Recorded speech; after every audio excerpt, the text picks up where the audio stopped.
There we go. Yeah. So this is the information about the meeting in Porto in September. As I said, there are some interesting sessions of the working of the Commission on Genetics. The ethical working group is all about, you could say, responsible research and innovation. And what main question is, what do we mean by responsible animal scientist? If you are interested, I hope you will join our ethics working group, and you can email me in Wageningen. Today are an overview of what we will do today in the webinar. We have 3 speakers, and we just decided to skip the coffee break. So we have more time at the end in the wrap-up session to discuss. And every presentation is about 20 minutes. And after that, we've got a Q&A session. So please raise your questions in the Q&A box. And the presenter can see your questions and respond. The webinar will be recorded and will be available first on the restricted area, and after 3 months it will be in a public area. There are in the future 2 more webinars planned, one in October on insects and one in November on environmental sustainability. More, everything you want to see is on the website of the EAAP. So when you go back, the first presenter we have today is Odd Vangen. He's from the Norwegian University of Life Sciences. And he will talk about, yeah, I cannot see it anymore. It is gone. So, but Odd, yeah, please start your presentation. Yes. Thank you, Mr. Chairman. Can you hear me okay? Yes. Thank you. I've called my talk How Animal Genetic Theory Can Contribute to a More Sustainable and Ethical Dog Breeding. And the background is sort of that in January this year, the federal court in Norway banned breeding of 2 of the most unhealthy dog breeds, the English Bulldog and the King Charles Cavalier Spaniel. And of course, it was a trial taken by the Norwegian Animal Protection Norway against the Norwegian Kennel Club.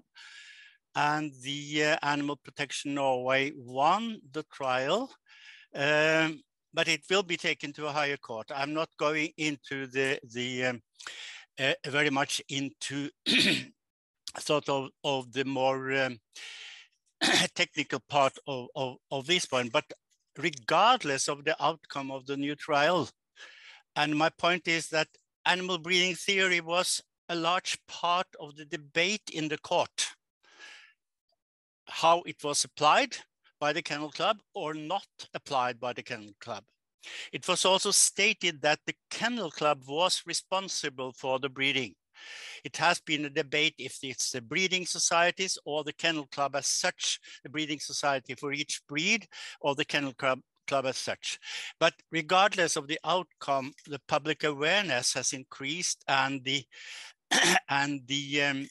direction of this pure breeding that goes on, especially in companion dog, is more and more questions also within the dog world. And sort of that was the background was why I was involved.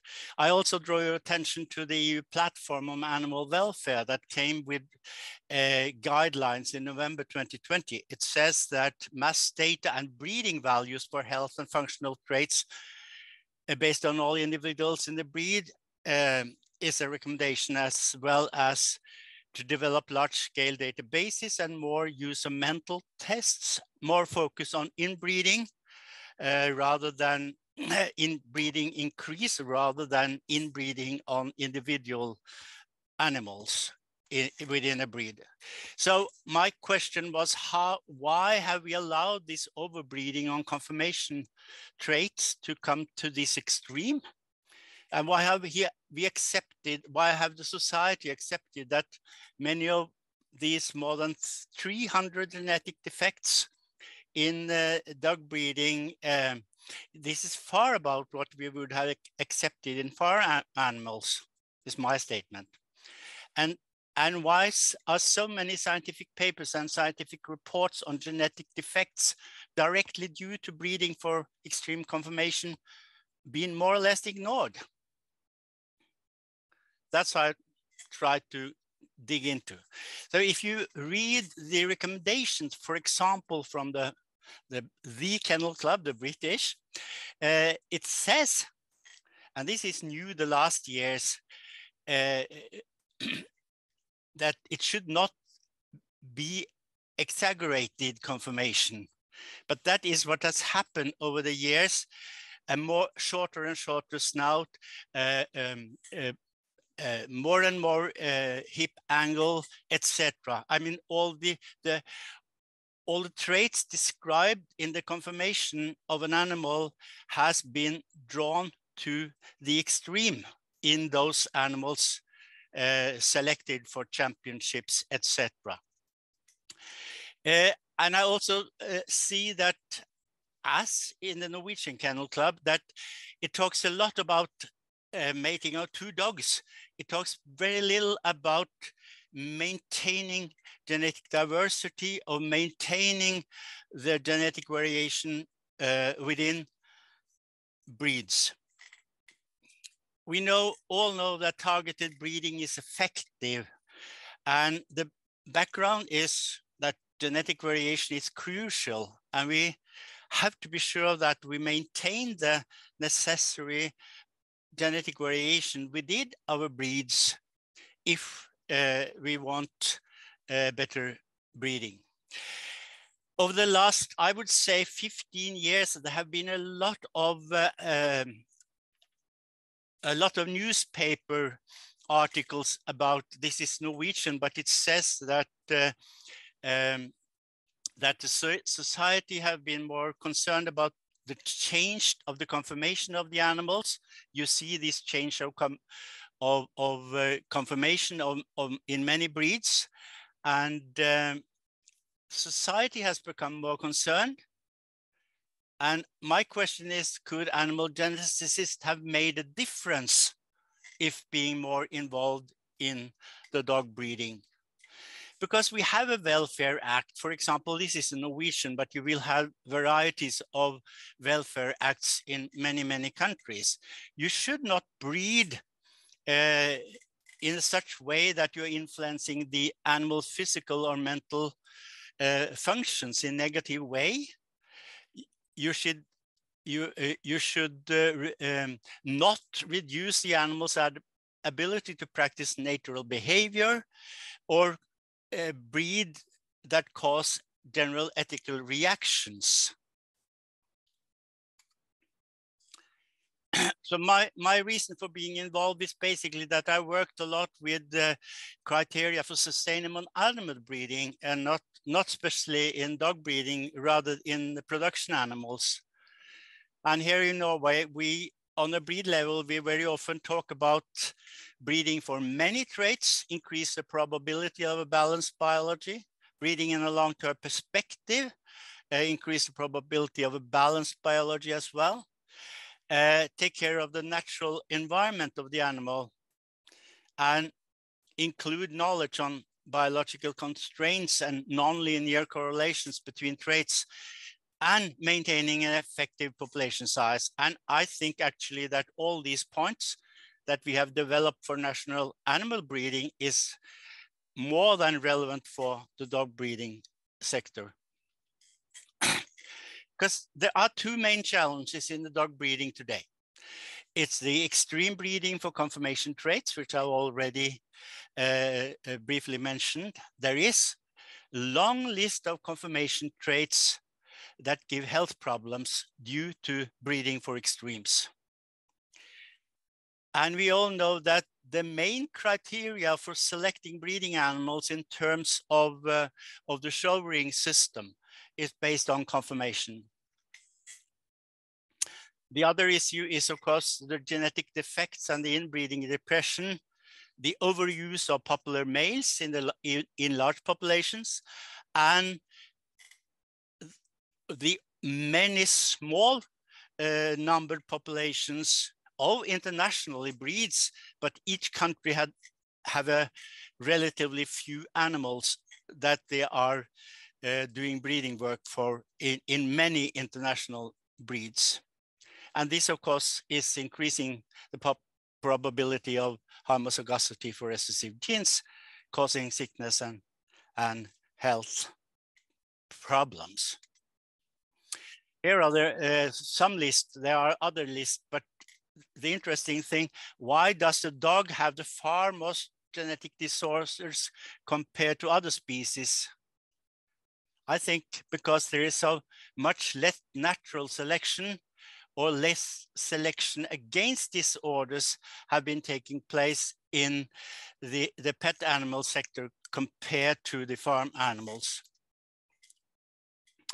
Because dog breeding is still mainly based on phenotypes for conformation.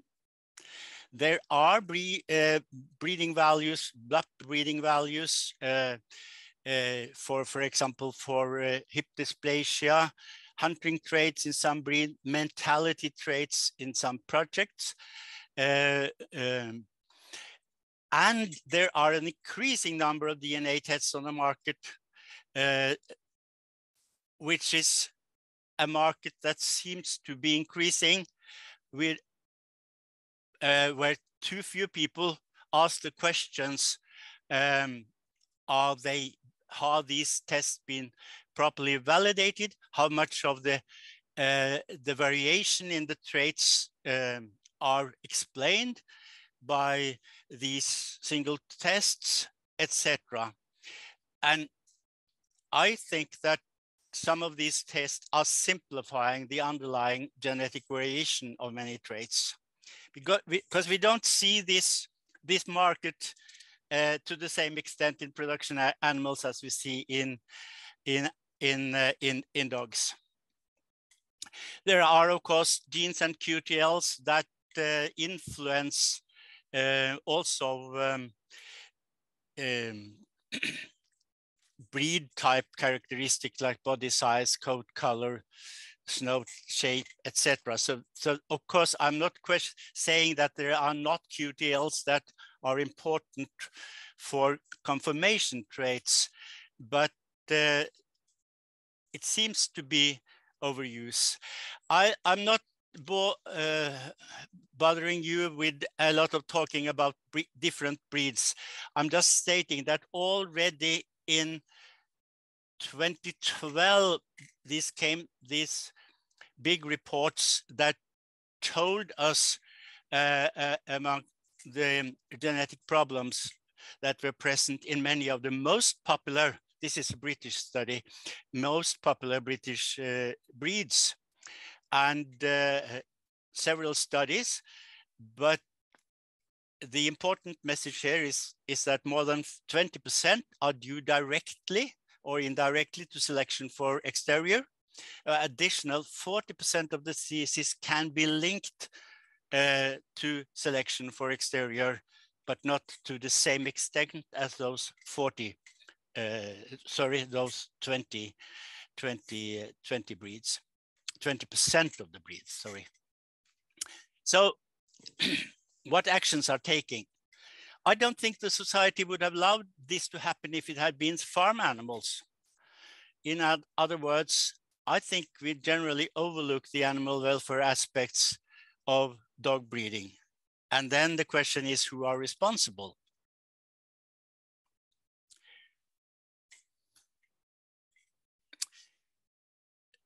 This development has been due to a few things.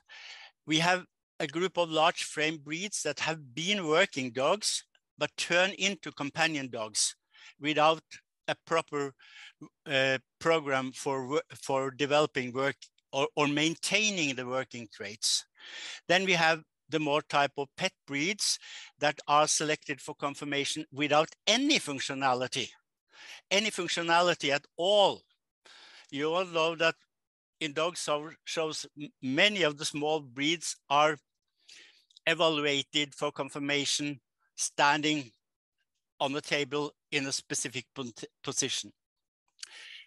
Hunting dogs, where hunting results are determining the ranking at breeding animals, will to a much higher degree secure the functional traits with less genetic defects as a result.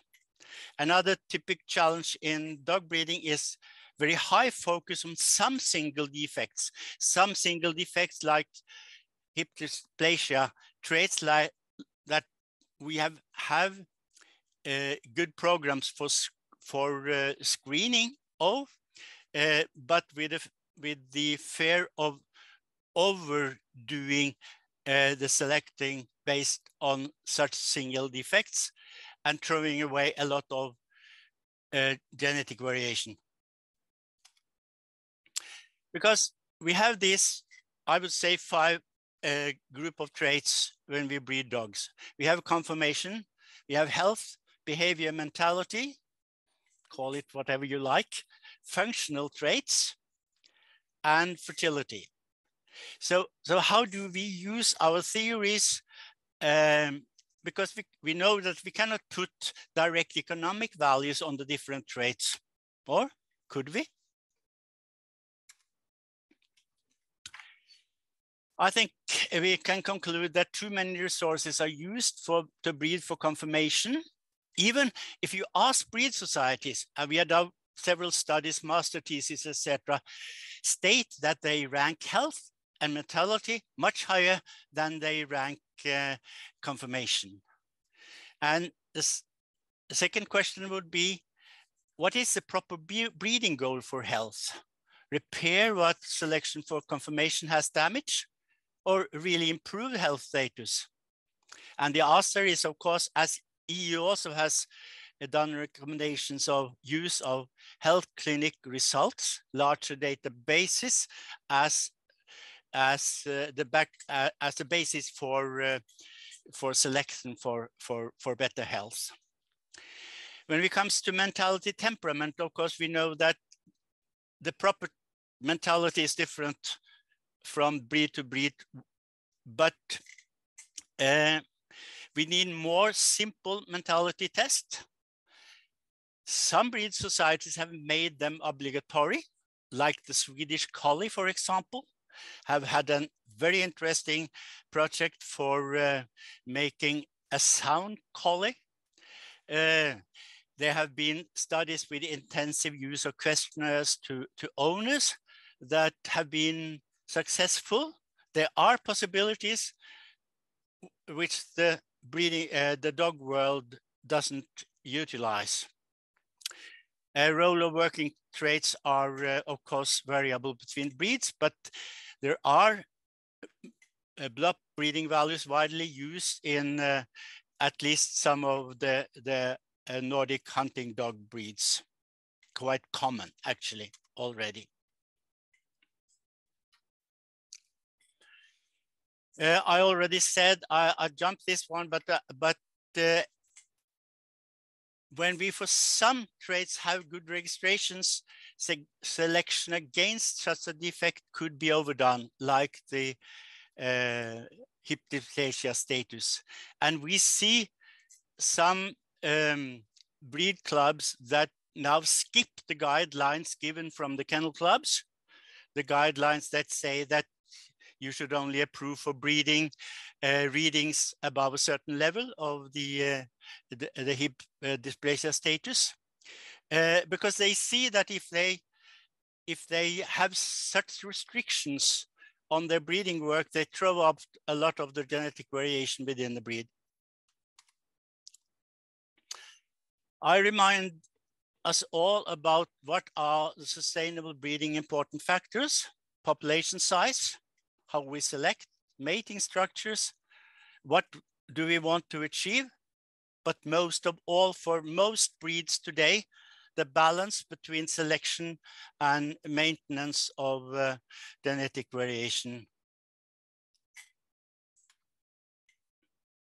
So sustainable maintenance of genetic variation is intensively used in animal breeding, but not in dog breeding. And even if when we import animals, it seems like in many breeds they import the same genetic material, those that are related to the Crafts champions or whatever. There are not strong enough rules, regulations for maintaining genetic diversity among dog breeds. Inbreeding level is not questioned anymore. I mean, there are several studies that show this high level of inbreeding in dogs.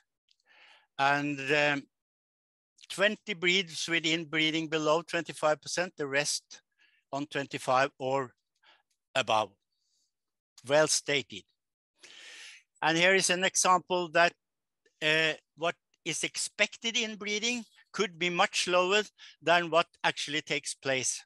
And that's of course because of the overuse of some of the genetic material and not using the whole genetic variation for selection for the next generations. So control with inbreeding is absolute one of the most important questions in many of the breeds. And in addition, selection for fitness should be much more in attention, both on health and also fertility, which we don't talk very much about in dog breeding. And all animal breeders know that when we do inbreeding, we increase homozygosity, and when we do crossbreeding, we increase heterozygosity. And sometimes crossbreeding is a necessity. We know that also from animal breeding, but it's within the kennel club systems. Of course, crossbreeding is a very bad word. I'll give you some examples of the Norwegian Lundehund, the puffet hunter. You have 20 minutes now, 20 minutes. Thank you. These are some studies that show why crossbreeding is inevitable to conserve the highly inbred population of puffin hunter in Norway, the Norwegian Lundehund as it's called. Actually, here are 3 different publications on the matter. I'll just briefly show you some examples. This is a dog that can walk almost very steep mountains. It has ears that can be sort of more or less locked, so they swim underwater, and they have a skeletal system very different from others, and they have an extra toe so that they can walk very steep, for example, very steep mountains or rocks. Have been through severe bottlenecks, low fertility, and intestinal diseases are widespread. What should they do? They started a crossbreeding project with 3 related breeds. And without any crossbreeding, the historical development of inbreeding, as you see here, up to almost 40% inbred population of these Lundehund. Yeah, 35.6. When they compared this breed Lundehund to 3 other more or less closely related breeds, you see that the genetic diversity is so much lower in this breed compared to, for example, the Norwegian Buhund, the Icelandic sheepdog, or the Norrbotten Spets from Sweden, which were the 3 breeds crossed with the Lundehund in this crossbreeding project.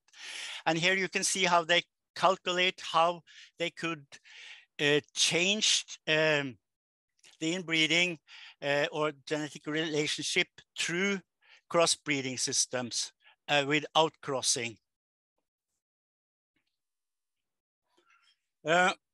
I did propose that some dog breeds should be banned with a lot of media attention, but of course, among dog breeders, very negatively received. I think the challenge for animal animal geneticists and animal scientists overall, that we should utilize the expertise on breed plans, breeding goals, genetics of traits, inbreeding, genetic defects, optimizing selection versus genetic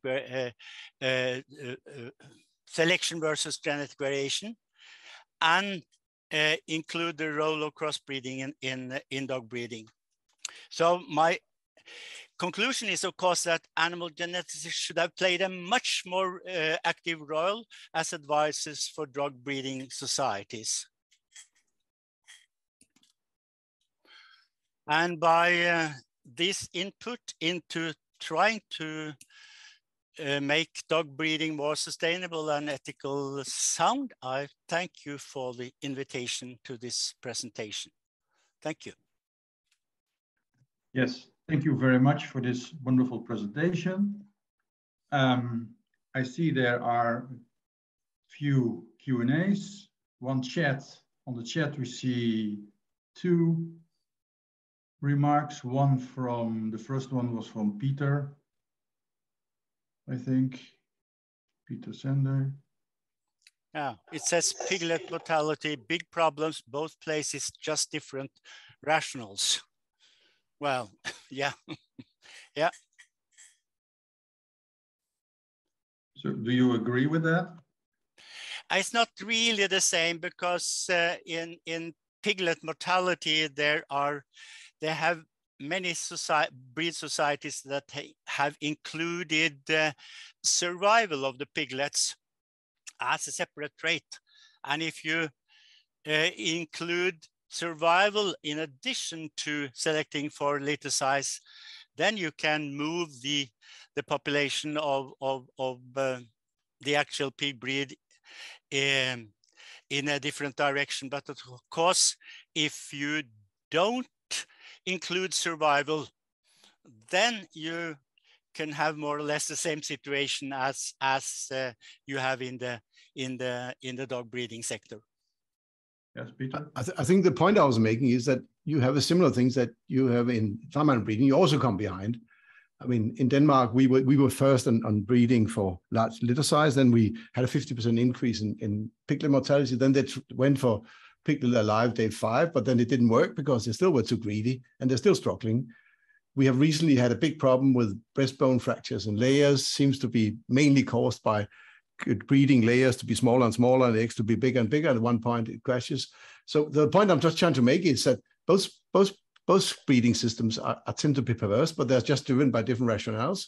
The farm animal breeding is by just sort of short-term profits. The others are about more sentimental values, but the end result may be equally horrible for the animals. That's the point I'm trying to make.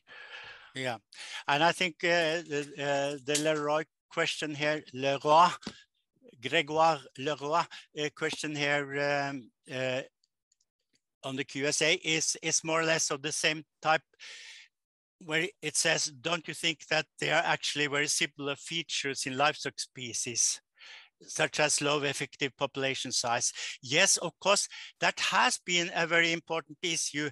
And when we learned, the old generations learned animal breeding, we were not concerned about delta F or inbreeding depressions. But I mean, I would say that the last 20 years, a lot of publications are done on effective population size and how to increase effective population size in livestock species. And then you have, of course, the question of health traits, which is very, very much different between breeds of cattle, for example, to which degree health traits are taken into the breeding goal. But the general awareness and the general knowledge, it's to me to my understanding, much higher in livestock than it is in dog breeding. Okay, thank you. Can you go to the second question in the chat, in the Q&A of Anita? Yeah, which says, would you recommend to step outside the recommendations of the veterinary ophthalmologist in breeding dogs in individuals that are not clinically affected or otherwise healthy in order to keep a higher genetic variation in the gene pool? Yes, that's what I say, but it depends on the population size. Depends on the effective population size. If you have a very small effective population size, you definitely have to step outside those general regulations or proposals or that you have in some of these health traits. Okay. And the final one, there is more here. I don't know how much time we have, but yeah, we have a few minutes left. Yeah, in dog breeding, Nuno Cambron, or Simbron, sorry for the misunderstanding of how you pronounce your name. In dog breeding, the official FCA standards for shows how to consolidate outcrossing for genetic variability and compliance with official breed standards. Yes, that's a very important point, meaning that if you do outcrossing, you have to follow the populations for many generations, and you have to select those individuals that are most closely to the breed standard or to the typical traits of the breed, not to the breed standard. But take, for example, this Lundehund, where you have an extra claw, you have this loose shoulders. So you have to do selection among the offspring in at least 3 or 4 generations before you let the new genetics loose within a population. Otherwise, it will be thrown away again in the dog shows. And finally, genetic text for hip dysplasia. Genetic test for hip dysplasia in German Shepherds. But the breeders refuse to use it. They are the experts. Yeah, I think that answers itself, that you also have a lot of subjectivity that breeders or dog owners are not always interested in using scientific knowledge. And I think some of the late speakers today will go into that aspect of that dog owners select breeds even if they know that they don't have the proper health standard that we would recommend. Okay, maybe you could answer one. Shouldn't we step out of the conformation demands rather than health criteria if we have a small population?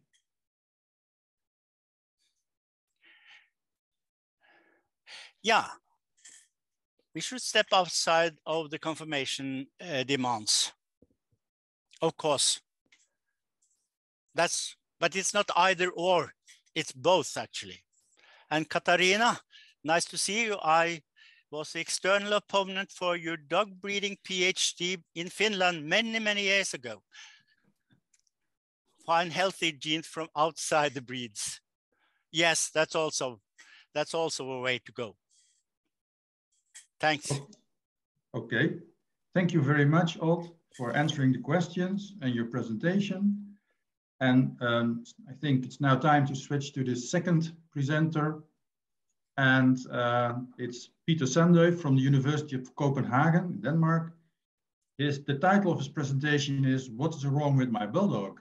Drivers of and possible ways to limit problematic dog breeding." Thank you so much, Bart. I will now try to share my screen. I hope I succeeded doing that. Did I do that? Yes. Yeah. I'll just make it so that you in slide mode. One moment. Come on. Yeah, here we are. Yes. Okay. Very happy. Thank you so much for the invitation. Unlike Odd, I'm not a geneticist. I'm actually a philosopher by training, but I left philosophy many years ago and have been a professor at a vet school for more than 25 years and had the opportunity to develop a huge research interest in different kinds of breeding. And I think dog breeding is a fascinating subject. If we go back in history, we always had dogs that looked like breeds, but dog breeding as we know it today is actually an invention by the Brits, Victorians from in the 19th century, who got the idea of having closed stud books and dog shows. So thereby they could sort of maintain prevent what they thought as a risky degeneration. So they were obsessed about the risk that we end up with some degenerated dogs. So they were cared about dog health. They also cared about human health. So eugenics was also among humans popular at that time. And based on that, they actually had a huge success in putting all dogs into these breed boxes. Before that, there were different conformations, but there were not dog breeds in the modern sense of the word. And today we have in the world 5 types of dogs, but some of them are only found some outside the Western world. We used to have a lot of purebred pedigree dogs. This was what Odd was talking about. I'm going to talk in a moment that they're actually getting in much smaller numbers. Then we have purebred dogs without a pedigree. And increasingly we also have something called designer breeds. We probably don't have time to go into that today, but that's another big can of worms that can create problems. And then we have crosses. And if you go to developing countries, then you will find mongrels. But in our part of the world, we mainly have purebred dogs or mixes in either, you can sell them at a high price, call them designer breeds, or you sell them at a low price called crosses. But at the end of the day, it's all the backbone of dogs in the Western world are purebred dogs. Traditionally, these were maintained by kennel clubs, by dog shows. So they're controlled and defined, a word of control defined by breed clubs. You know, we have 3 of them. We have the Kennel Club that Odd mentioned, and we have the American Kennel Club, and then we have FCI. And includes both hunting and herding, other working dogs where they're more focused on performance, and show dogs mainly selected via focus on appearance. And to uphold a certain look of these dogs, then you have dogs and judges at dog shows who will assess them, and highly ranked dogs would typically be used for further breeding. So this is a classical picture. And as a consequence, just to recap what Odd said, we have 3 kinds of problems that are not exactly the same, because we have breeding for extreme phenotypes and we have inheritable diseases. Inheritable diseases are mainly the cause of inbreeding, whereas the extreme phenotypes you can have without inbreeding. If you remember Odd's figure, then, for example, the French Bulldogs, I'll talk about in a moment, they don't have a high level of inbreeding, but they still have the most extreme phenotypes you can imagine. So these are actually more or less independent problems. And then you also have some inheritable behavioral problems. I think the extreme phenotype is actually demand-driven. You want something to look a certain way. The inheritable disease is just a sad side effect of lack of foresight in the way dogs are being bred. Example of inheritable disease is if you buy a West Highland White Terrier, then you run a rather large, much larger risk than with other similar breeds that you end up having various skin diseases, may end up with a poor creature like this one. So this, no one wanted West Highland White Terrier to be like that, but it's just a lack of care in the way that disease genes have been building up in a certain breed. However, now we're going to talk about the fact that some of this is, or increasingly, this is happening outside traditional breeding systems. The one to the right is called Tinkerbell. The one to the left is Paris Hilton. Tinkerbell is a famous Chihuahua of Paris Hilton. This is actually not a guess from the American Kennel Club, because it's much too small. She developed a fashion for very, very small, those teacup dogs. So these dogs are actually much smaller than the purebred pedigree dogs within the kennel clubs. And that's an effect of the fact that purebred dogs are increasingly bred outside traditional breeding systems. So particularly the more fashionable breeds are bred without pedigrees outside the kennel clubs. And that means that even if Odd gets his way and we reform the kennel clubs and make them do all the good things, some of these breeds will be more or less unaffected. Maybe not. I know I live in Scandinavia and we are very different countries. Denmark, Danes are the anarchists, whereas Swedes and Norwegians are so much more group thinking and well-behaved. So they have a higher degree of kennel club registrations. But in Denmark, as you will see in a moment, most of these dogs that are mainly affected are outside the kennel clubs. Here's a figure of percent dogs registered in Danish Kennel Club per breed. We are lucky we have a Danish dog registry, so all dogs are registered, so we know how many dogs there are of a certain breed, and we also have the numbers from the Kennel Club, and then can calculate the percentage of dogs bred within the Kennel Club. And you can see some of the most problematic dogs like French Bulldog, English Bulldog, and French Bulldog. I mean, that's less than 15%. So even if we got our way and reformed the Kennel Club, majority of bulldogs in a country like Denmark will not be completely unaffected because they're bred outside the Kennel Club system. So that's an important thing to bring in when we have this discussion, that most of the breeding, particularly of some of the dogs with the biggest problems, are happening outside a system where we where it's organized, where there's a way to collectively control it. It's done out at an individual, more anarchistic way. I'll go a bit into the bulldog thing. Bulldogs are interesting creatures. They used to be used as a fighting dog. They were actually thrown at bulls. And what happened at the end is that these dogs killed the bull. First, some dogs were killed, and at the end of the day, the bull died because the dogs took over, because they exhausted the bull and started tearing the bull to pieces. Dreadful thought. Imagine you did this with a modern English bulldog. I think the bull could go there for a week without even being touched, because the modern English bulldog wouldn't stand a chance. So what happened is that when there was a ban on these traditional dog fights in the mid-19th century, the Brits, who still love their bulldogs, couldn't have them because there was no point. It was actually a dangerous dog. So they started breeding them to the conformation that we have today. So this monster came out of it, the English bulldog. And what happened, you can see on these skeletons, on the top, you see what's sort of a cranium of a traditional English bulldog used for bullfighting. And the bottom, you can see that you've been breeding that so that the upper part of the cranium has been moving inside. As a side effect, a lot of the soft tissue has been pressed together, and then we have some problems I'm going to talk about in a moment. English bulldogs are really popular in the United Kingdom. I think for the rest of Europe, at least, the most popular one of these sort of small cousins called French bulldogs, which in Denmark right now is number 4, fourth most popular dog. And the more we talk about the problems, the more popular they get. They have a lot of problems. They're full of problems. But one problem that has been quite important to point out is the so-called brackish syndrome. So they have health problems due to the way they've been bred. And the problem, the brackish syndrome, has to do with the fact that because all the tough soft tissue has been pressed together, they end up with something called the brachycephalic obstructive airway symptoms, or brachycephalic syndrome. And the essence of the problem is that normal airflow from the nostril to the lung is inhibited. It can be different places. It can be the nostrils, it can be a soft palate, and it can be further down. And therefore, you end up with horrible phenotypes. I'm going to show you a little video with one of these phenotypes.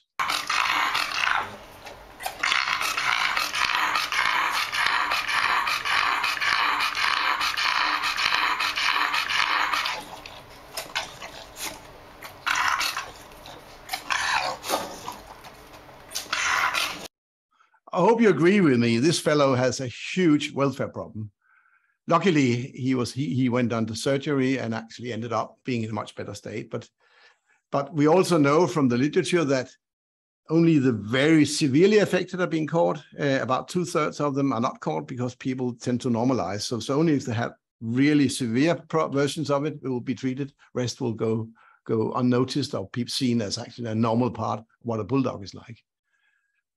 To quantify this, with the help of 2 master students, Merete Fredholm, our professor of genetics, and myself and some other colleagues, we did a study. We recruited 79 French bulldogs via Facebook, half with a pedigree, half without. Also because there was a story at that time that, oh, the pedigree dogs are nice, it's only with those without pedigree.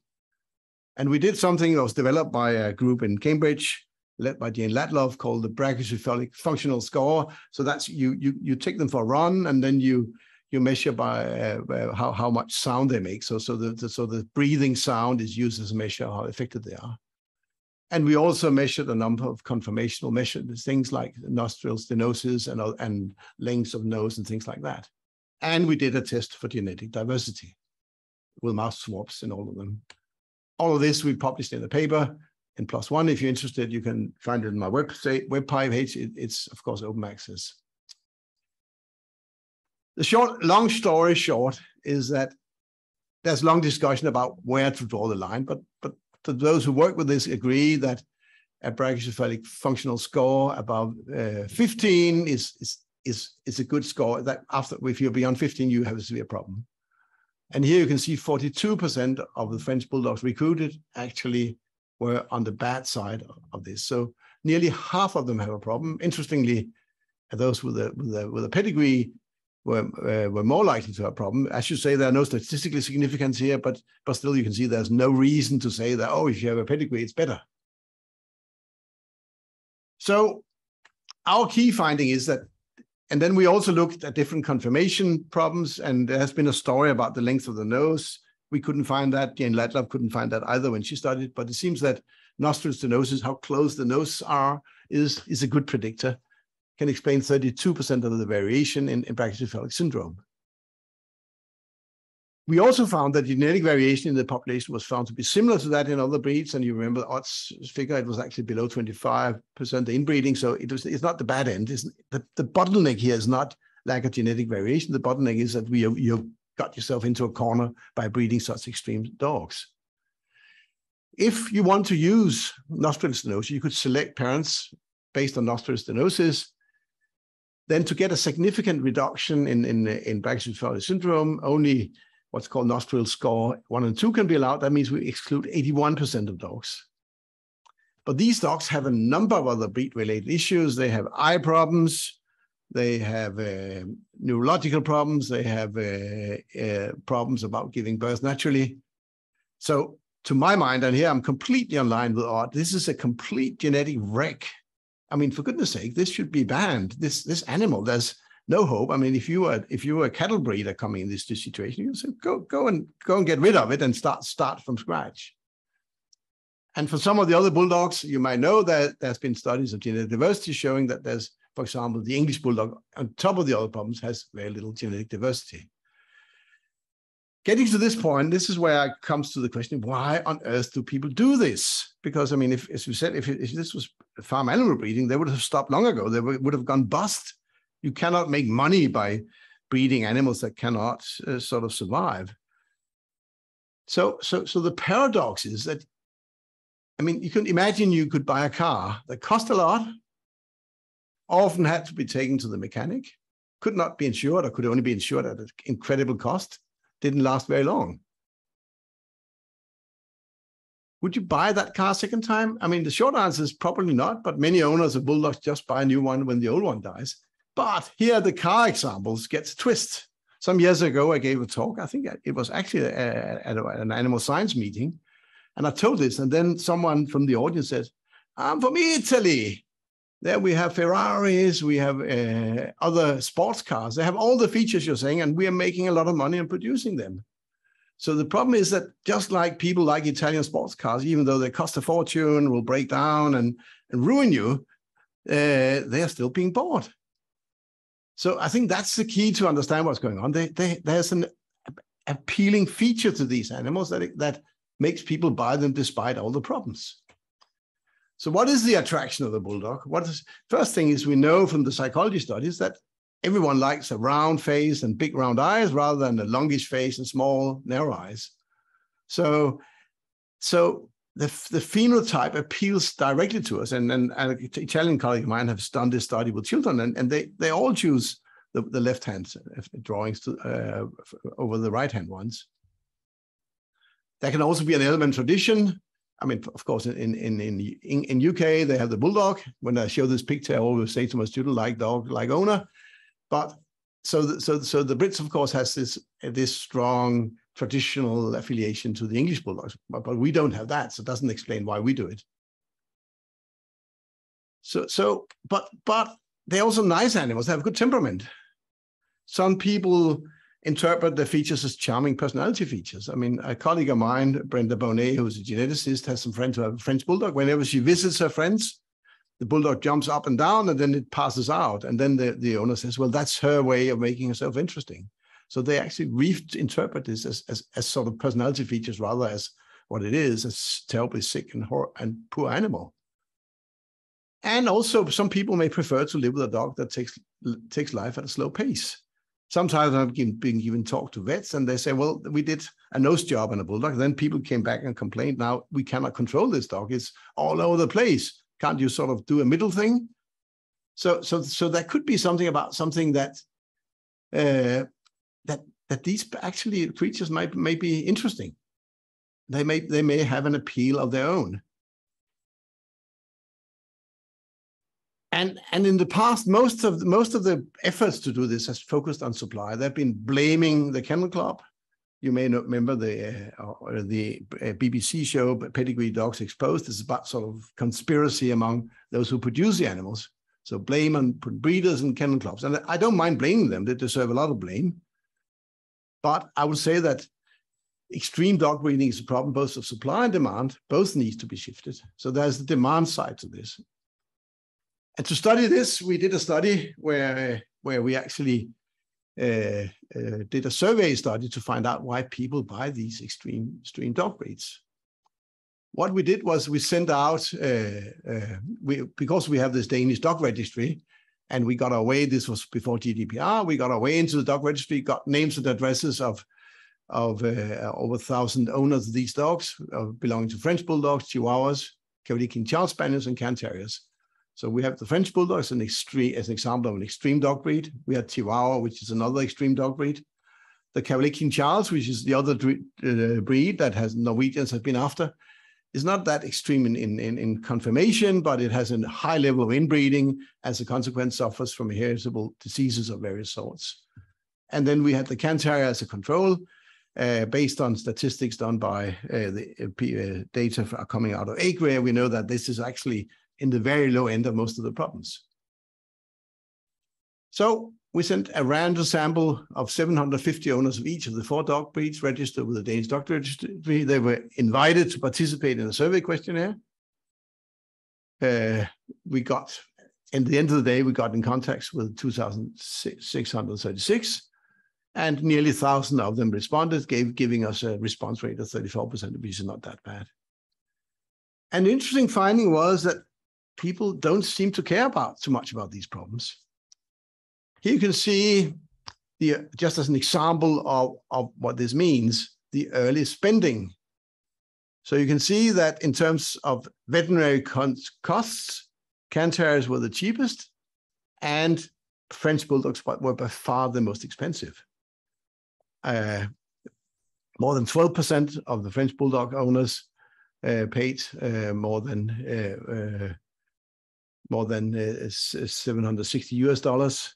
Only 3% of the Can Terrier owners, more than 53% paid between $151 and $759, whereas it was much less for the Can Terriers. So these are actually expensive dogs. But then if you ask them, would you plan to acquire? So only those who plan to acquire a new dog afterwards, would they buy the same dog? And surprise, surprise, by far the largest likelihood of buying the same dog again was with the French Bulldog. And the lowest, but for the Chihuahua, that's a separate story. I'll not go into that, but you can see significantly higher for the French Bulldog than, for example, the Can Terrier. So that's really weird, but it's less weird than it sounds, because we also saw how likely are to buy it given the number of sort of health problems you have. And we actually found out with the number of reported health problems, the likelihood of buying it again was falling. So what we really see here is that among those who have French Bulldogs, those who have Bulldogs that are either not ill or are not severely ill, they are extremely likely to buy it again. So likely that compensates for the fact that the number, those who have really ill Bulldogs will not buy them again. So the point is that the enthusiasm of having these dogs is so high that even though that some of those who really feel disappointed by having a very sick dog end up not buying it again, still, overall, the Darwinian survival of these is higher because they're more likely to be reborn. So that really raises the question, what can be done to limit demand? I mean, there is a demand for these dogs. And as I said, only in Denmark, only 12% are by the kennel club. So people get them outside the traditional breeding systems. I have no simple solutions. I've been talking about this for years and years. And whenever I talk about it, it seems that French Bulldogs become more popular. So I actually thought that maybe I should stop saying something because I seem to have a negative influence. I hope that someone who's more talented like me could sort of use media to make vivid the difficulties. I mean, I had a little try on Danish television with breathing through a straw, but I didn't turn purple in my head. I think a good actor could maybe do something. We could spread the message. We know some of these messages like Me Too and others for a long while, they're not heard, and suddenly there's a breakthrough. I think we need to engage celebrities and opinion formers, people who are much more trusted, like old professors. Yeah, you talked for 20 minutes now. Yeah, I'm nearly finished, so I'll get there, don't worry. And we could focus on economic incentives.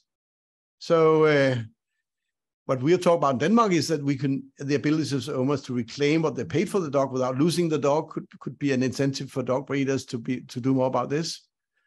Focusing more on the cost of veterinary treatments, limited opportunities to insure. As you may know, insurance is becoming more and more popular, dog health insurance, but these animals can be difficult to insure. We can tell these stories, but the problem is that we should be careful about scare tactics. Because scare tactics, we know from psychology, can make people switch off their responses to underlying messages. Telling people not to buy brachycephalic dogs may indirectly serve to market these dogs. I think creative and targeted social marketing initiatives are called for. This will give messages about appropriate and socially acceptable behavior, will highlight benefits of having healthy dogs. Is there a way forward? Can we breed us out of it? Can we just call in Odd Vangen and solve the problems? Well, for some breeds, I think it's a lost case. I mean, French Bulldogs, forget it. Let them die out and do something else. Or crossbreed. I mean, you could breed them with some other breed that is more healthy. That could be a way out. But if you want to have purebred French Bulldogs, I think that's a lost cause. Other animals, there are much better opportunities if you have some well-defined genetic traits, like in Cavalier King Charles Spanish. I have colleagues at the vet university here who've been quite successful in dealing with myxomatosis, mitral valve disease in Cavalier King Charles, I mean the heart disease from which many of them die. And they've actually seemed to find the genes and can do genetic testing. So that could be a way out. So the general message is that an important aim underlying the establishment of pedigree dog breeding was eugenics. They did it, the Brits, they want healthy dogs. Ironically, breeding of purebred dogs has led to a huge increase in different forms of health-related problems in modern dogs. Some people think that the way forward is to stop breeding purebred dogs. I only partly agree. I can't go deeply into that, but it's interesting when you see that I now know 3 big studies that have sort of seen live links of different dog breeds, and the crossbreeds always come somewhere in the middle. So I think just going for crossbreeds will not solve the problem. It's much better to go for some of the healthy breeds. Dan O'Neill's groups recently had a paper where they showed that, particularly, I mean, I think French Bulldogs, and they had an average live length of about 4 years. The longest living were Jack Russell Terriers over 12 years.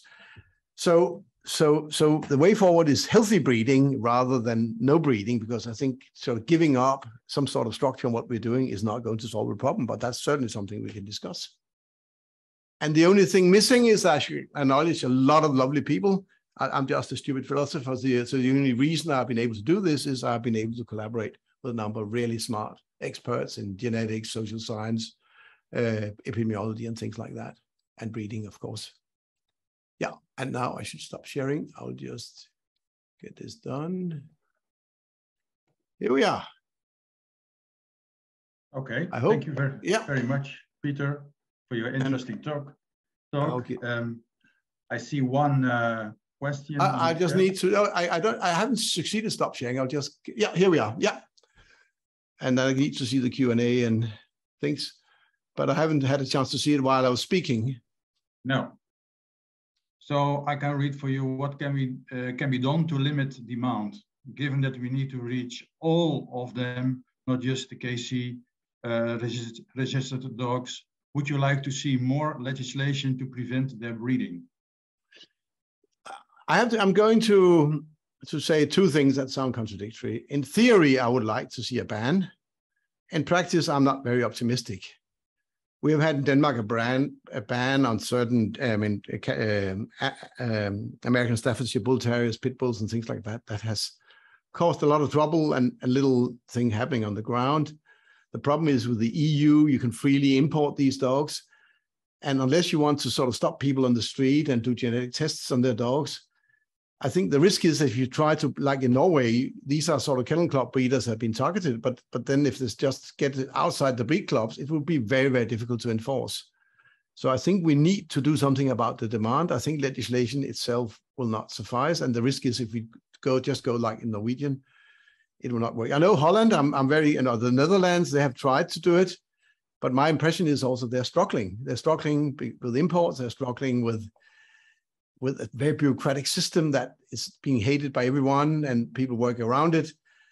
Maybe you can speak to that part. You know some of these people, that well-meaning people who have done hard work, but so far I'm not been impressed by what's coming out of this attempt. So in theory, yes. In practice, I think it's very difficult. Sorry for being such an old pessimist. Okay, I think you're right about the Netherlands. Then there's the question on the chat about the supply and demand taking the blame. Why not considering policymakers and regulatory agencies to step into the problem? Yeah, I fully agree that they could make more. I think just saying that this is not okay. The problem, of course, is that politicians are being elected. And suppose you, as a politician, you go, now I want to ban the breed that's the fourth most popular breed in the country where I'm going to be elected. Then you know for sure that there are a number of people who are not going to vote for you. And the case may not be important enough for other people to vote for you instead. So I think there are good reasons why politicians are not that keen to go into this, because they will for sure get some enemies, but the breeding issue is not high profile enough to those who agree with them actually to change their vote. So that's why politically it's not an easy thing. Again, sorry for being such a grumpy old idiot, but that's my worry about this approach. Okay. Yeah, I can see now I can read them. Yeah. Then perhaps the kennel clubs should deregister. I think kennel clubs should go first. They should be a bit more brave and say, okay, there's certain things we don't want them here. Just like those who do give the Oscars don't want certain filmmakers on the podium, then maybe they should give up having certain dog breeds. I think that would be good, particularly in countries where the kennel club have a big influence. I think that would be a big signal. A signal is a really important thing. But right now, I was out with the chairman of the Danish Kennel Club, and he just said, without moving his face, "Oh, I only see healthy French Bulldogs when I judge them." Say, of course you do that. They only show the healthy ones, but it doesn't solve the problem. And he didn't change anything. But it would be nice if kennel clubs could go first. And I think in the long run, they could win on that. Then there's a German book called the Cotley Toy Drama. Yeah, I think sort of getting good storytelling is what we need. We need more influential people who can tell a story that will hit the hearts of people, go on TikTok and social media and say, oh, this is not sexy. A bit like wearing a fur, which has become really unsexy, at least in our part of the world. Still very fashionable in Russia, but that's a group of their own. Then Ian asked, how do we persuade people to like Volvos more than Alfa Romeos? One answer has been safety. And I think that's also what I tried to say. Well, you get a dog that will live much longer. People love their dogs. And if they've been told that the average life length of a Frenchie is half the average life length of Jack Russell Terrier, I think that could have some influence. And I don't think people are fully aware of that. So this sort of thing, you're going to buy a member of your family, but that member of the family will die a miserable death halfway through this expected life length of a healthy dog. That could have an effect.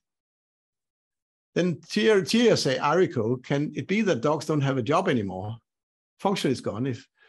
So yeah, they don't have a job. So to some extent, people can live with the problems because now we can care about these dogs. And if you're wealthy, like a lot of people are, you can spend more on veterinary costs and you can go and see your vets and feel good about it.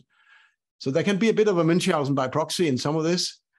But I still think that if you tell people you're going to love this dog and then it's going to die early, I think that could be a message that if we can get that through, that might have an effect.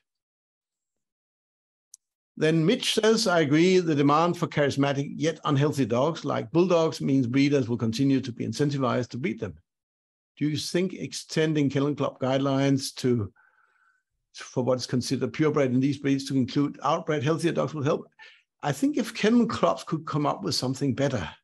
I mean, I think if the kennel clubs could have the guts to say, okay, we give out the French Bulldog or we allow the French Bulldog if we allow some breeding, some other breeds in, and we can document we get a healthier dog, which is nearly as cute as the other one, that might be the future. But then need some brave people, less conservative people in kennel clubs.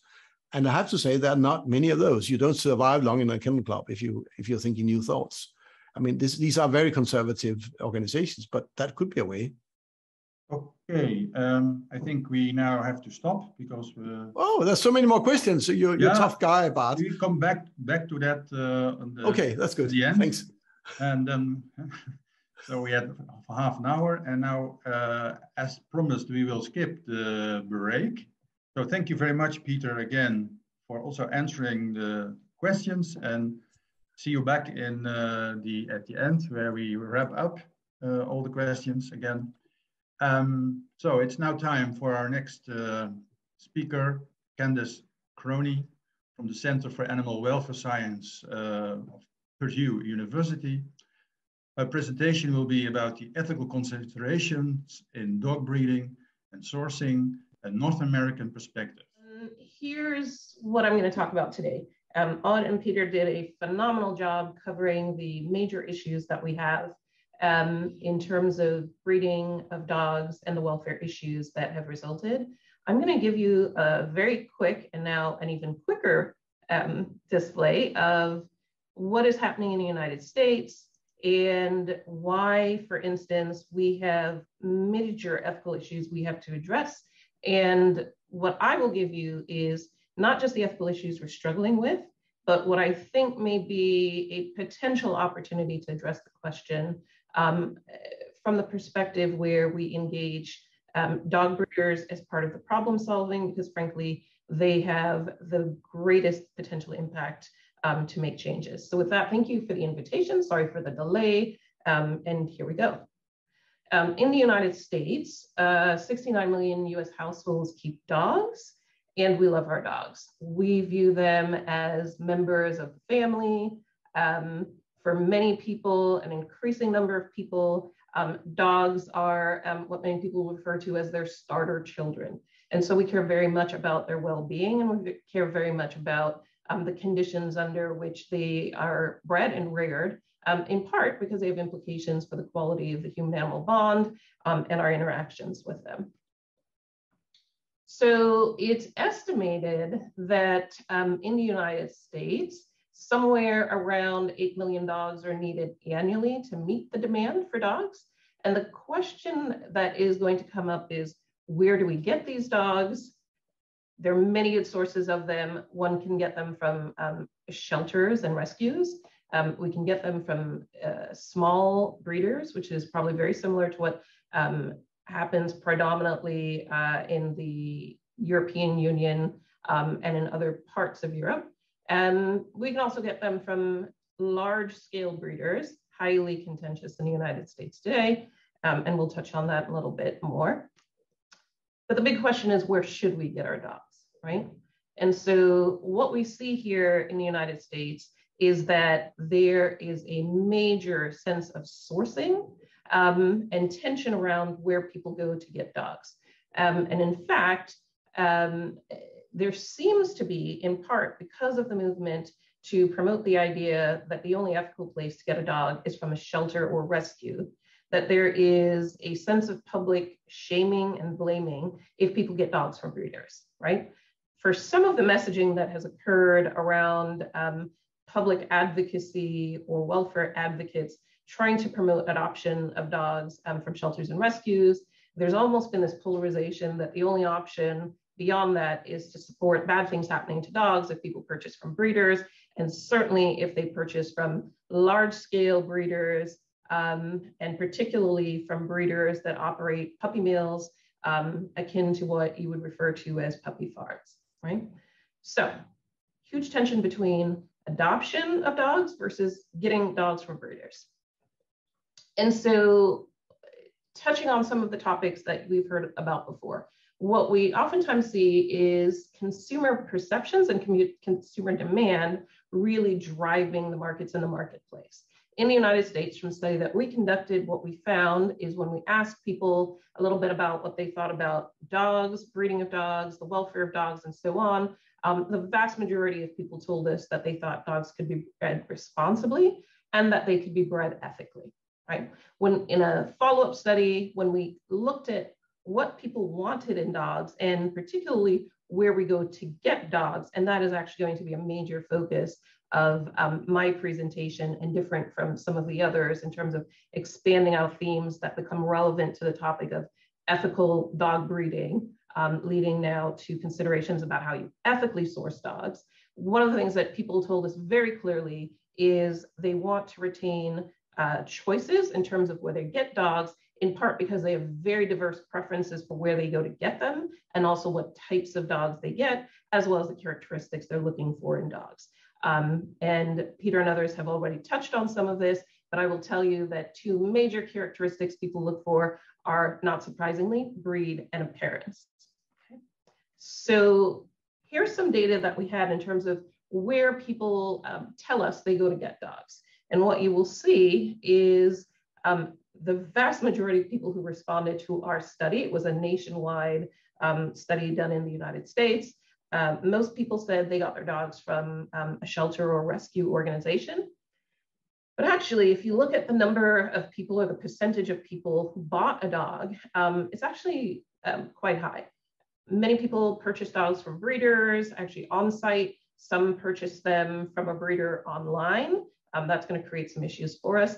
Many bought them from a retailer of some sort, or they went to a pet store to get one. And then the other major source of getting a dog was as a gift from a family member, but these are the ones that show up as the primary sources where people go to get their dogs.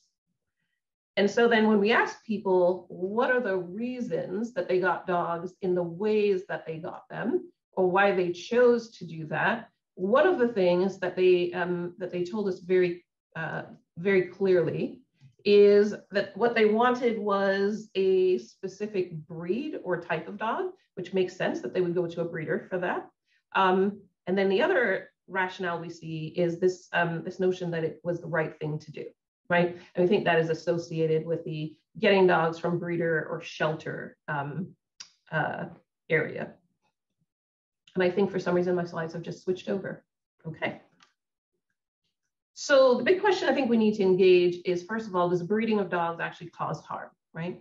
And I explored this in a paper relative to the ethics of breeding dogs in large-scale kennels, and we'll get to that specific topic later. But does breeding in general cause harm to dogs? And is that why there's some, real animus towards dog breeders in particular, right? And so I want to think about the question of, is there something inherently wrong with buying and selling dogs and puppies if we breed them, rear them, and care for them in ways that respect their needs and interests? And so to answer that question, one has to think about, well, what interest might a dog have besides increasing its fitness through replicating its genes?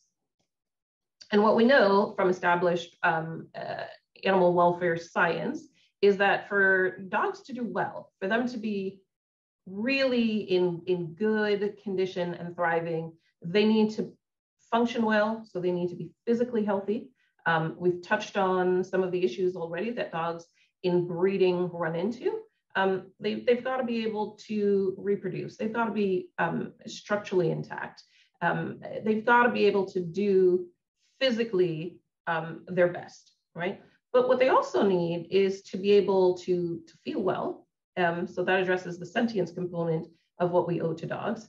And certainly they should be able to express natural behaviors, right? And if we are setting up breeding conditions where dogs can do all these things, what we're ultimately doing is addressing their physical health as well as their behavioral health. And then fundamentally, this is the important message back to those who are involved in breeding, and a message that oftentimes is missed by the public. Genetics and what people are selecting for in their decision-making about dogs critically is going to impact both physical and behavioral health. So, following along with thought, the idea of, does breeding cause harm? What are the different ways it might do that? So can it potentially do that by contributing to euthanasia rates of dogs in shelters?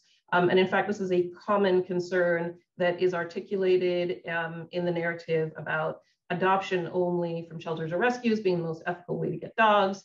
However, to address this, one really has to dig down into what factors might lead you to think that breeding dogs directly impacts what happens in shelters, right? Especially relative to euthanasia. And so in a study that was done by a particular group in 2017, NIA found that shelter demographics, at least in the United States, didn't show that there were very many purebred dogs in shelters at all, right? And so this sort of raised questions about if there's far too much careless breeding, as is consistent with what many people have suggested, then one should see at least a certain proportion of purebred dogs in our shelters, adding to the shelter population, thus complicating space available for dogs that are surrendered or dogs that come in as strays. And what their data was showing is that simply didn't seem to be the case, right? So then the second consideration is, does the science that we have indicate that there's a pet overpopulation problem?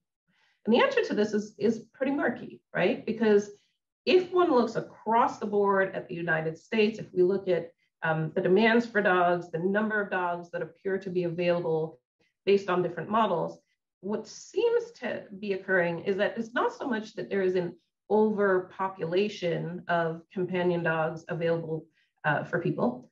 What seems to be happening is there is a mismatch between what people want in dogs and what are available in shelters and rescues, right? And then when we drop down to what causes euthanasias, what we see, even though this data is 20 years old now, the same problem persists.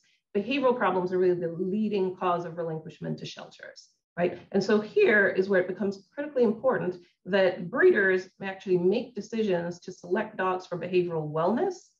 And then what we need to do is set dogs up in terms of our management and our care and so on of them to ensure that they can express their genetic potential to be as behaviorally well as possible, because not being so is a major risk to their welfare and in fact to their lives. On the flip side of the occasion, it's really important to think about in our shelters and rescues, dogs are spayed and neutered, right? That's typical, it's mandatory for many shelters, if not most or all. And so the question that one also has to think about is not just does breeding do harm, but when we take away the option for dogs to breed by spaying and neutering virtually every dog that's in a shelter, what does that imply for a sustainable supply of dogs?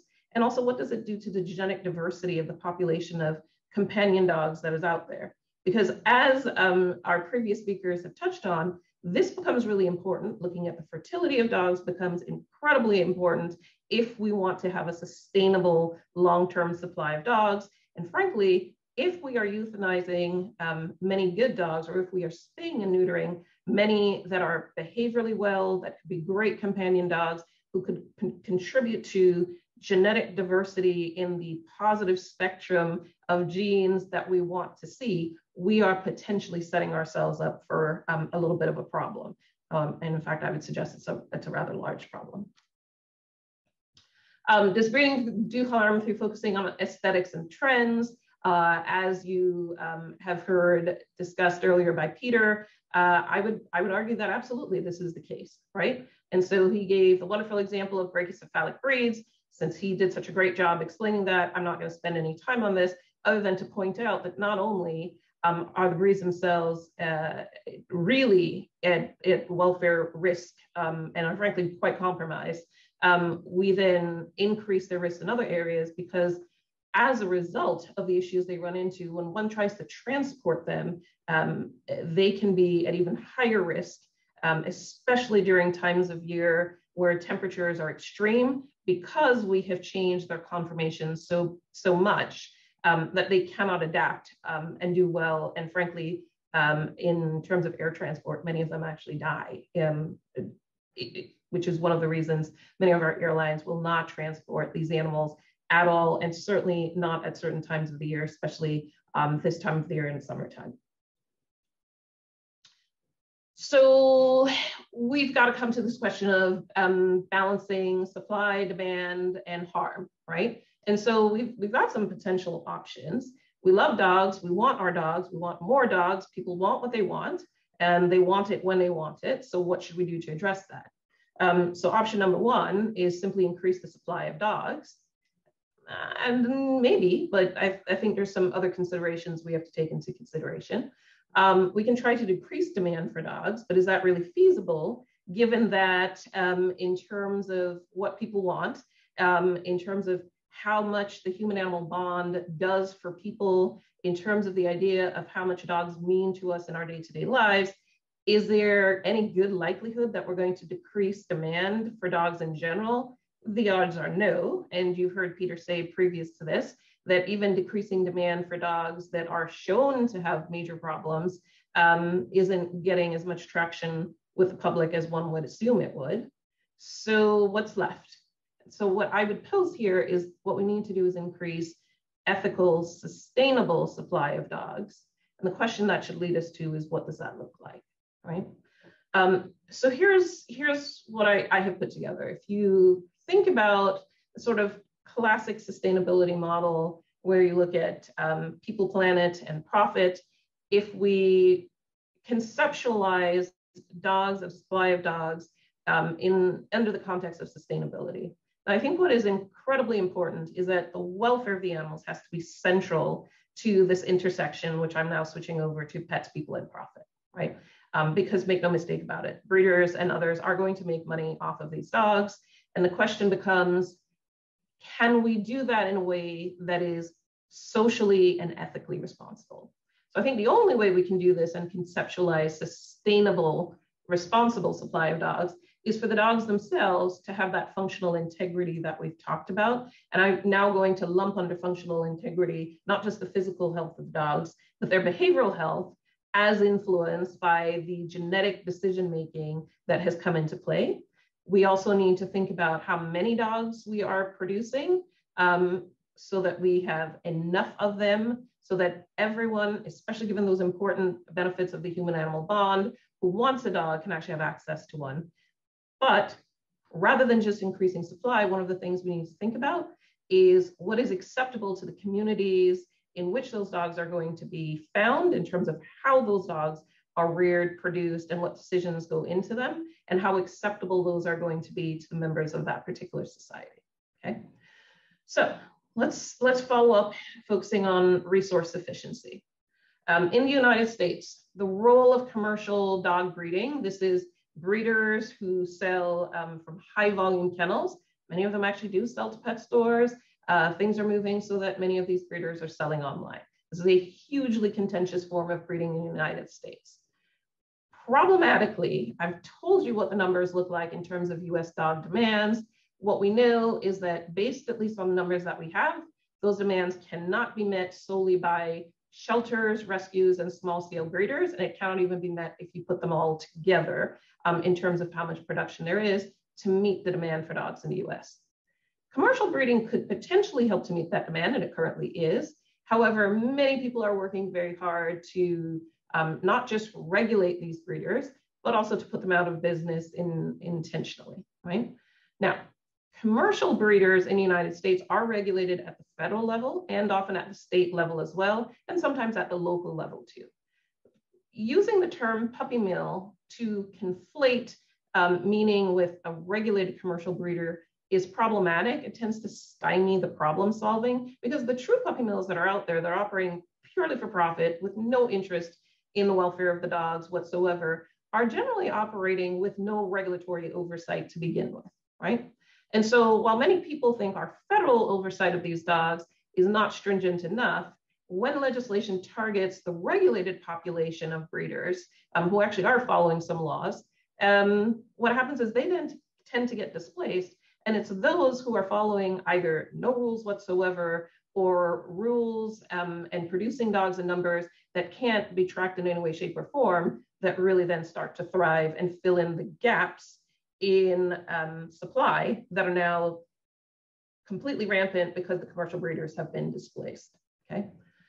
That is not to say that commercial breeding does not have ethical issues. They certainly do. Many of them are problematic and similar to what we see in intensive farming of livestock animals.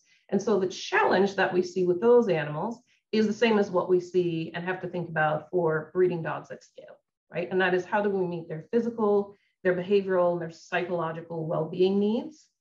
And in studies that have been done using owner reports of dogs that come from these sorts of kennels, they have found severe behavioral, psychological, and physical health problems. So the question that I would pose to you is, what if the welfare issues could be addressed and consumer or public education were also addressed so that people were empowered to make different choices and better choices? And when I say, what if the welfare issues were addressed? What if we focused really on the genetics of the dogs themselves and the decision-making that goes into what people are not just looking at in terms of breeding stock, but how they are evaluating the effects of the decisions they're making as a function of their genetics and their genetic management plan? How do we and can we address the physical health and nutrition, all of the needs of dogs on the physical domain? And then what if we address their needs for behavioral health in these larger scale kennels? And then did, even more importantly, some of the other areas that are not well addressed in current legislation. And that includes looking at breeding ages of dogs, when they start and stop breeding, what happens to them at the end of their breeding careers, so that we think about retiring them early and getting them into homes and setting them up to do well in those homes. And then really making breeders' practices transparent and ensuring that their caretakers are educated well. What if we could do all of that? Well, this is exactly what we set out to do with a new program that we have in the United States. It was generated by my research team. It's the first to do this in the United States, and it was requested by breeders in the state of Indiana, which is where I live. The Canine Care Certified program that we put together is a voluntary, evidence-based, peer-reviewed, third-party audited welfare assurance scheme that works with breeders to set really rigorous standards in all of those different areas that I just touched on. And by doing so and having a disinterested third party audit and ensure the breeders are doing exactly what they say they're doing, it gives consumers a mechanism to identify those breeders that are more welfare oriented than others, and the ones who particularly are going far above and beyond the minimum standards required by laws. And in fact, this program doesn't displace law at all. So I heard in one of the questions, someone talked about policy making and regulation. Where the laws are not stringent enough, a program like this, because it's voluntary, that can ask breeders to do far more, can actually complement laws and help us to get a better effect that benefits the dogs themselves and those who ultimately will end up with these animals in their homes. Candace, you talked for 20 minutes now. Okay, so very quickly, here's the process that we put together to create these standards. We didn't just write them, review them, and so on. We enrolled breeders to pilot test them. We created a program to educate breeders along the way so that if what we were doing worked, the breeders would have the knowledge and the tools that they needed to ensure that they were doing the standards as they were designed to be done so that they could have the desired outcomes. And then in order to make any of this work, we had to ground everything we were doing in research and benchmarking of the welfare status of the dogs. And then ultimately the goal was to use the new science we'd be generating to inform and update the standards that were produced. So here's an example of how we would do this. We did a particular study on dogs that potentially are candidates for rehoming. One of the things that became really clear is that the more different types of socialization practices breeders used, the less stress and the better welfare outcomes the dogs experienced. And so this got translated into the standard that was written for the dogs relative to socialization. Looking at what the effects of the standards were on welfare, here's what we found when we did one of our first studies, going out in the field to kennels. You can see these are all pictures taken from our kennels. They're very diverse in terms of what they look like. but we thought it was really important that we not just put these standards together, but we looked at what the effect was on the welfare of the dogs themselves. When we first started and we went into kennels, here are a couple of types of dogs that you might see in a typical kennel. So this is a mom. You can't see it, but she's got small puppies with her. Here's another mom. She's also similar, same breed, puppies of about the same age. And here, look at the different reactions of these dogs when someone simply approaches them, which is the first step in going to get a dog, right? Is going to see the parents and looking at the parents to make an informed decision. So dog number one tells us very clearly, please come and pet me, by her body language, right? No, of course she's not. She's showing us all of her weapons and making it very clear, not just to us, but to her puppies, that she's afraid. And one of the things we're concerned about is what that models for the puppies themselves and how that sets them up potentially to look at people as scary. And one of the things we want to think about is, why is she showing this behavior? Same breed of dog,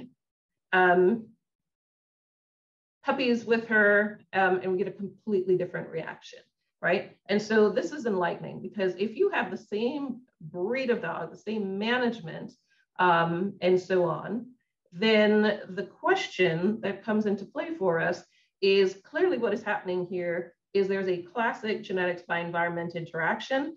If the environment they're kept in is the same, the management practices are the same, then it is the genetics of the dog that have to be taken into consideration, right? So here we have some insight into what we could tell breeders. We developed a research tool where we expanded on what we had seen in these tests, and we literally look at what happens when someone approaches a kennel door, opens the door, reaches for the dog, and so on.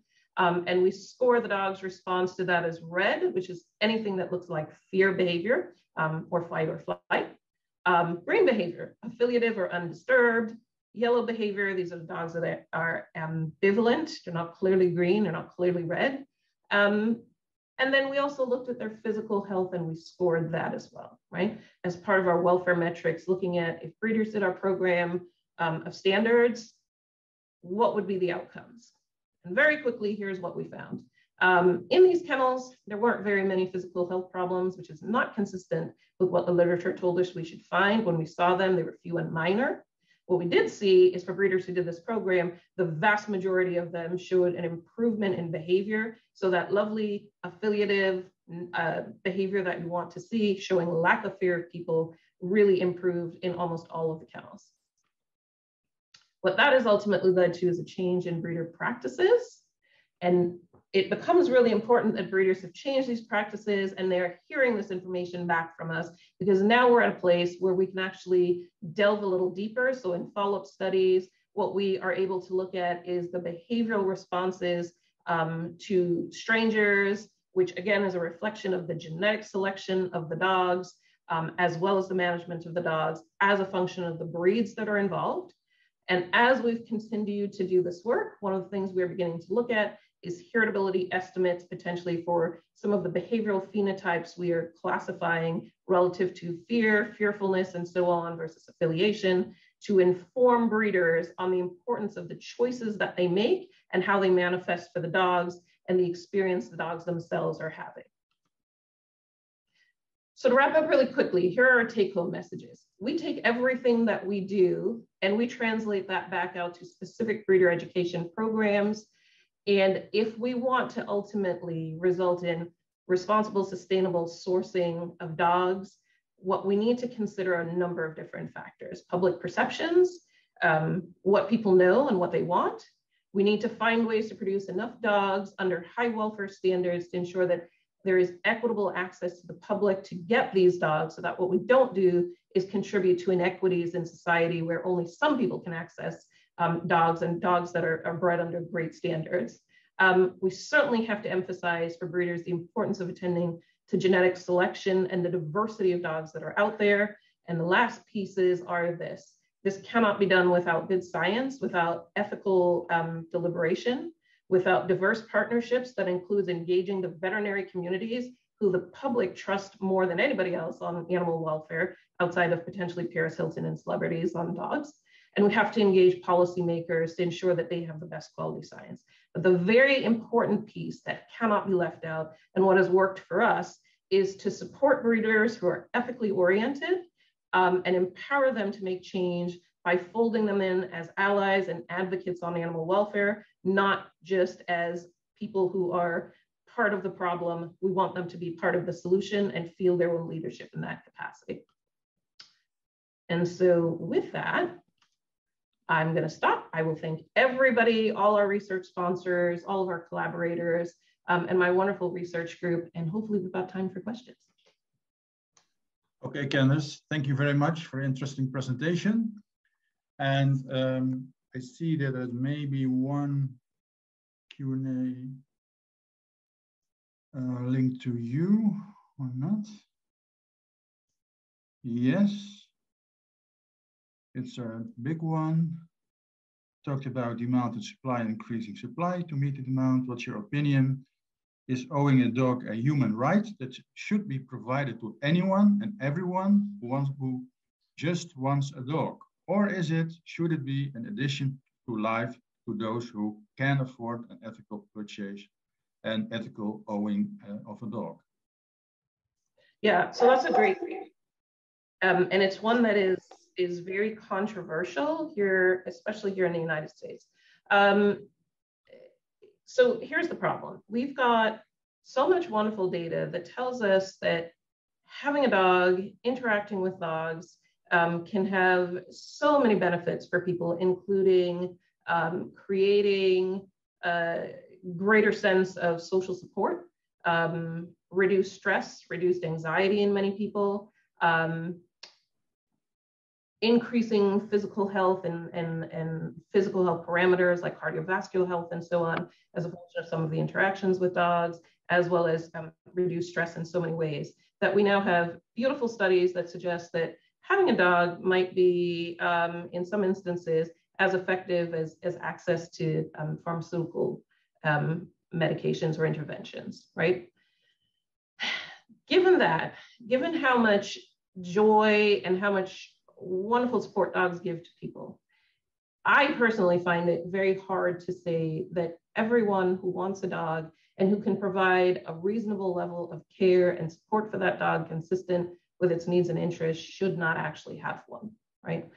What would be concerning to me is concerning to me is setting up policies and practices wherein only certain people, particularly those who are the most affluent, who have the most advantages in society, are the ones who have the best, the first, or the sole access to dogs, right? So I think rather than looking at access to dogs as being a question of should only people who can afford dogs have dogs, is we should be thinking about, for anyone who wants a dog, who is willing to do what it takes to support that dog and to meet its care and welfare needs, how can we better support those people in doing that so that these benefits that we derive from dogs can really be equitably distributed across society, right? And I think that is where finding how to make that happen can become a bit challenging. But I think that ought to be the goal. And I'm not sure, especially when people look at what is happening, for instance, in our shelters and so on, it is becoming increasingly clear that some of the policies that have been put in place do restrict certain people from having access to dogs, which is increasingly recognized, at least in the US, as being problematic. Okay. Other question is, did you account for the pre-shelter environment of the dogs? Did we account for the pre-shelter environment? I'm not sure what you mean by that. The dogs that we in our studies come from breeders. So there's no pre-shelter environment. We're talking about the dogs that are in shelters themselves. The question in terms of euthanasia of those dogs and the conditions under which they come to be in shelters are not considerations or factors that we have access to. The fact that they are in the shelters themselves and the reasons they are not being adopted are what was considered in the studies that I cited there, right? And so when one looks at the numbers of dogs in shelters, the number of people that want dogs, and why some of those stay in shelters, it becomes very clear that either it is not so much necessarily the pre-shelter environment.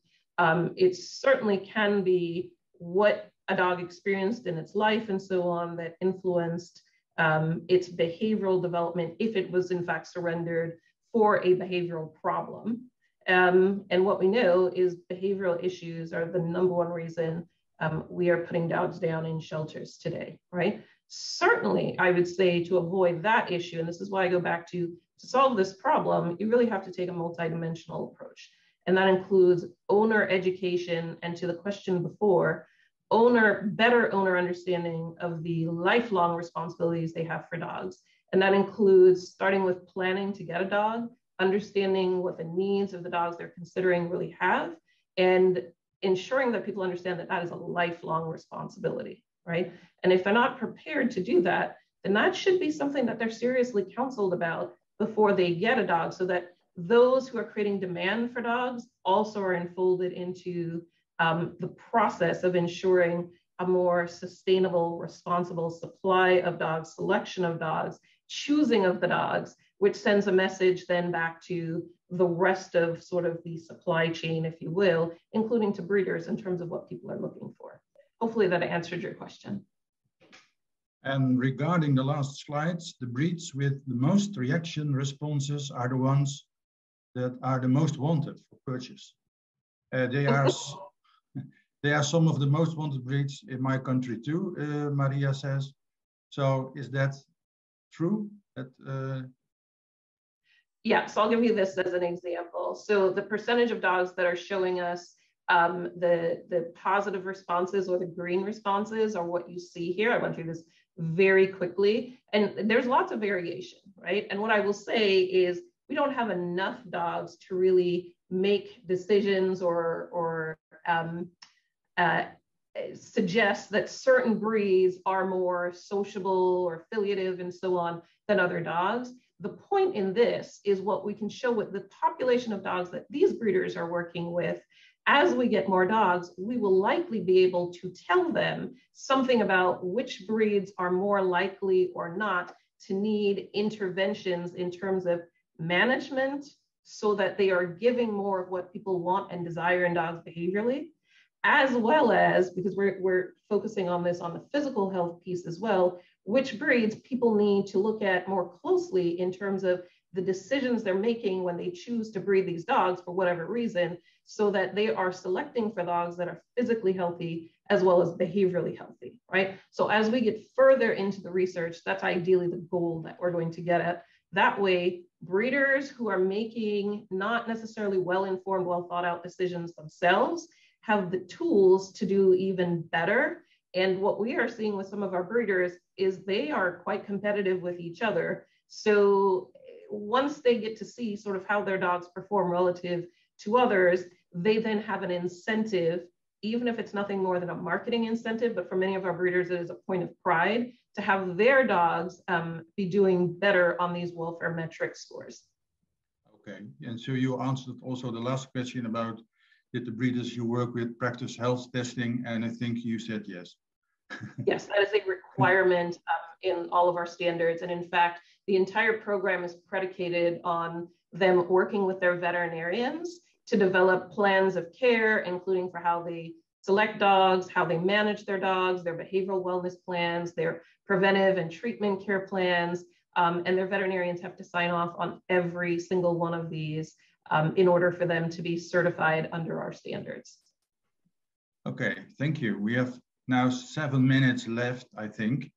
Maybe we could now discuss on a more general level and compare the 3 presentations a little bit also, because the title of the webinar is Ethical Dog Breeding. So maybe is there an ethical dog available now in the sense of a label maybe? This is an ethical dog and that's not an ethical dog.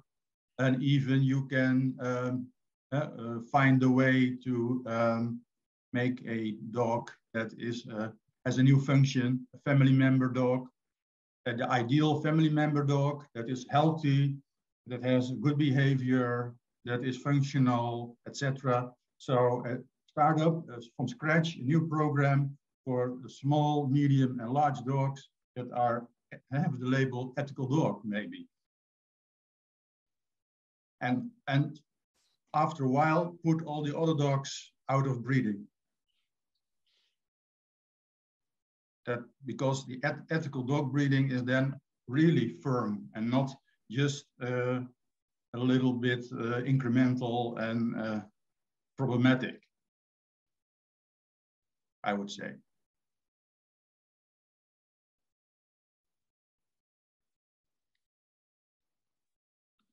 Yeah, is there anybody to react on that?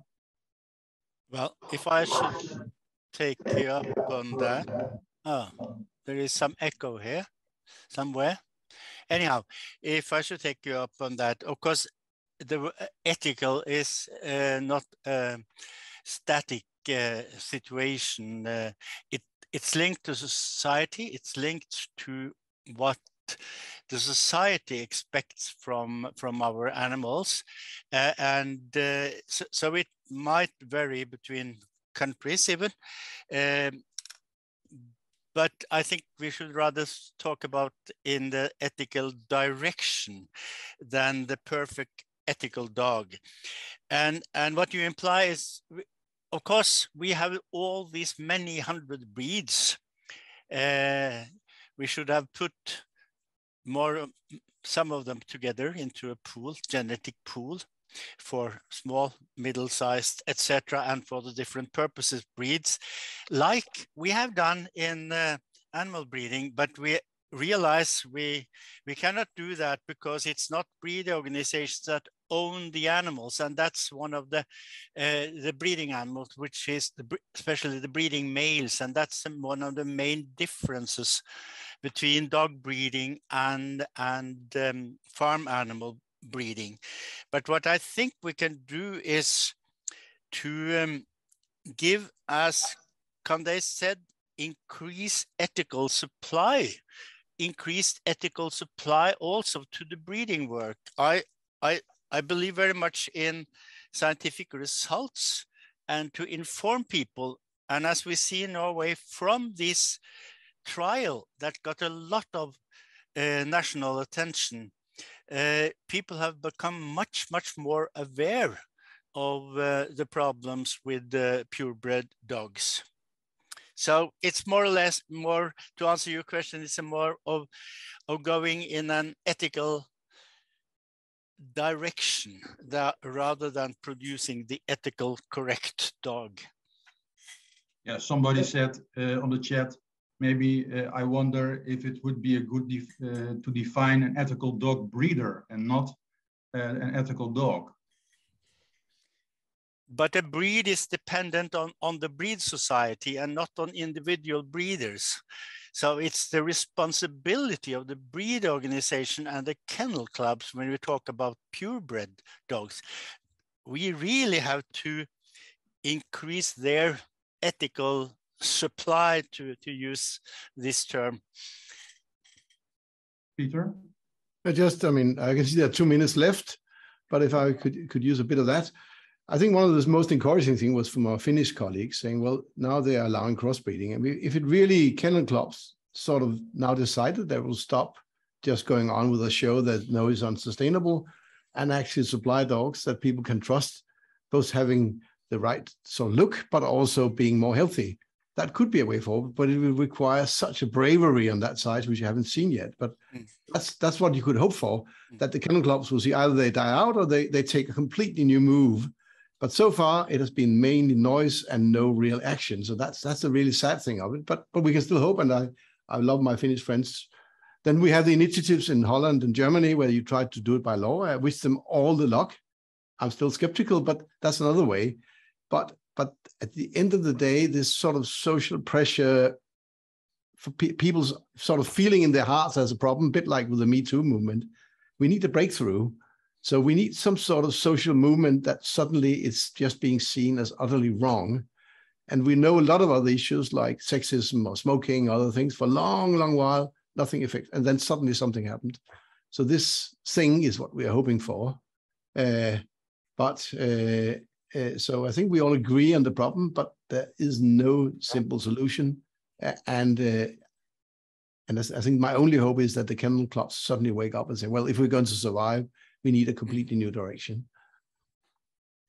Yeah. Okay. The only thing I would add to that is, if we look at this problem piecemeal, we will never find solutions. So this is why we take the approach that one has to look at everybody who is involved in the process of producing dogs or creating demand for dogs, as well as supplying that demand, right? And so it cannot work unless people feel a personal responsibility for their decisions. That includes starting with the people who buy dogs. Many have no understanding of the real impacts they're having on the dogs themselves. Even those who potentially kind of can see that those brachycephalic dogs can't breathe very well, we are not doing as well as we could in terms of engaging members of the public who want these dogs, who create demand for them, to understand what the implications are of the choices that they make, so that they in fact look at what the alternatives could be. What if you could have the same wonderfully cute neotenous dog that could actually breed properly if breeders and breed clubs put pressure to really just make slight alterations that we know make a world of difference to the dogs themselves, right? And I don't think people understand that they have the potential to make their voices heard and get what they want in the process. And then of course, on the other end, which is the area we've been working on quite a bit, is what is it that the breeders themselves know, don't know, and what stops them from making more responsible choices themselves? What we have found is it's either an economic disincentive, or it's simply they don't know that they can and should do something different. So the engagement across the board is what's really important. Okay, thank you very much. It has been now a few minutes already after 5. Maybe Filippo, you can say something to end this webinar. Yeah, no, I want to thank the great level of the speakers. They was very well complementary to each other. I really appreciate that very much. There was great discussion from everyone.